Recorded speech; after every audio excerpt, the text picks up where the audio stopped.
bid for popular favor, nor as a final grasp for power. Neither did he do it altogether to satisfy the human longings of his disciples and apostles. Jesus entertained none of the illusions of a fantastic dreamer. He well knew what was to be the outcome of this visit. Having decided upon making a public entrance into Jerusalem, the Master was confronted with the necessity of choosing a proper method of executing such a resolve. Jesus thought over all of the many more or less contradictory so-called messianic prophecies, but there seemed to be only one which was at all appropriate for him to follow. Most of these prophetic utterances depicted a king, the son and successor of David, a bold and aggressive temporal deliverer of all Israel from the yoke of foreign domination. But there was one scripture that had sometimes been associated with the Messiah by those who held more to the spiritual concept of his mission, which Jesus thought might consistently be taken as a guide for his projected entry into Jerusalem. This scripture was found in Zechariah, and it said, "Rejoice greatly, O daughter of Zion. Shout, O daughter of Jerusalem. Behold, your king comes to you. He is just, and he brings salvation. He comes as the lowly one, riding upon an ass, upon a colt, the foal of an ass." A warrior king always entered a city riding upon a horse. A king on a mission of peace and friendship always entered riding upon an ass. Jesus would not enter Jerusalem as a man on horseback, but he was willing to enter peacefully and with good will as the Son of Man on a donkey. Jesus had long tried by direct teaching to impress upon his apostles and his disciples that his kingdom was not of this world, that it was a purely spiritual matter, but he had not succeeded in this effort. Now, what he had failed to do by plain and personal teaching, he would attempt to accomplish by a symbolic appeal. Accordingly, right after the noon lunch, Jesus called Peter and John, and after directing them to go over to Bethpage, a neighboring village a little off the main road and a short distance northwest of Bethany, he further said, "Go to Bethpage, and when you come to the junction of the roads, you will find the colt of an ass tied there. Loose the colt and bring it back with you. If anyone asks you why you do this, merely say, 'The Master has need of him.'" And when the two apostles had gone into Bethpage as the Master had directed, they found the colt tied near his mother in the open street and close to a house on the corner. As Peter began to untie the colt, the owner came over and asked why they did this, and when Peter answered him as Jesus had directed, the man said, "If your master is Jesus from Galilee, let him have the colt." And so they returned, bringing the colt with them. By this time several hundred pilgrims had gathered around Jesus and his apostles. Since mid-forenoon the visitors passing by on their way to the Passover had tarried. Meanwhile, David Zebedee and some of his former messenger associates took it upon themselves to hasten on down to Jerusalem, where they effectively spread the report among the throngs of visiting pilgrims about the temple that Jesus of Nazareth was making a triumphal entry into the city. Accordingly, several thousand of these visitors flocked forth to greet this much-talked-of prophet and wonder-worker, whom some believed to be the Messiah. This multitude, coming out from Jerusalem, met Jesus and the crowd going into the city just after they had passed over the brow of Olivet and had begun the descent into the city. As the procession started out from Bethany, there was great enthusiasm among the festive crowd of disciples, believers, and visiting pilgrims, many hailing from Galilee and Perea. Just before they started, the 12 women of the original Women's Corps, accompanied by some of their associates, arrived on the scene and joined this unique procession as it moved on joyously toward the city. Before they started, the Alphaeus twins put their cloaks on the donkey and held him while the Master got on. As the procession moved toward the summit of Olivet, the festive crowd threw their garments on the ground and brought branches from the nearby trees in order to make a carpet of honor for the donkey bearing the royal son, the promised Messiah.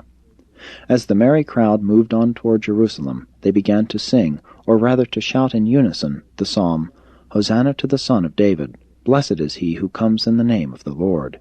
Hosanna in the highest! Blessed be the kingdom that comes down from heaven!"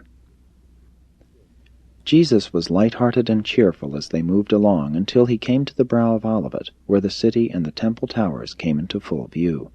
There the Master stopped the procession, and a great silence came upon all as they beheld him weeping. Looking down upon the vast multitude coming forth from the city to greet him, the Master with much emotion and with tearful voice said, O Jerusalem, if you had only known, even you, at least in this your day, the things which belong to your peace, and which you could so freely have had. But now are these glories about to be hid from your eyes. You are about to reject the Son of Peace, and turn your backs upon the gospel of salvation. The days will soon come upon you, wherein your enemies will cast a trench around about you, and lay siege to you on every side. They shall utterly destroy you, insomuch that not one stone shall be left upon another.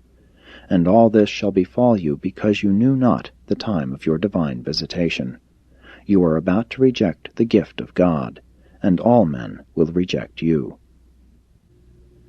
When he had finished speaking, they began the descent of Olivet, and presently were joined by the multitude of visitors who had come from Jerusalem, waving palm branches, shouting hosannas, and otherwise expressing gleefulness and good fellowship. The Master had not planned that these crowds should come out from Jerusalem to meet him. That was the work of others. He never premeditated anything which was dramatic. Along with the multitude which poured out to welcome the Master, there came also many of the Pharisees and his other enemies.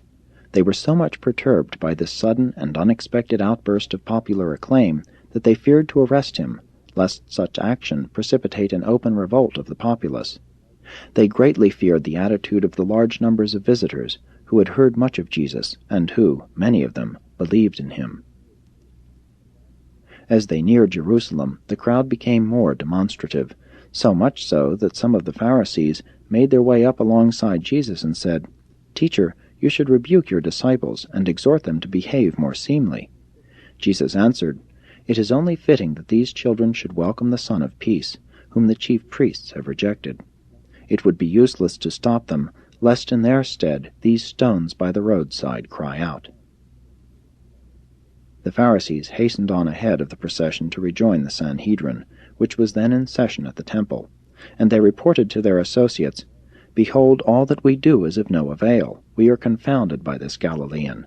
The people have gone mad over him. If we do not stop these ignorant ones, all the world will go after him." There really was no deep significance to be attached to this superficial and spontaneous outburst of popular enthusiasm.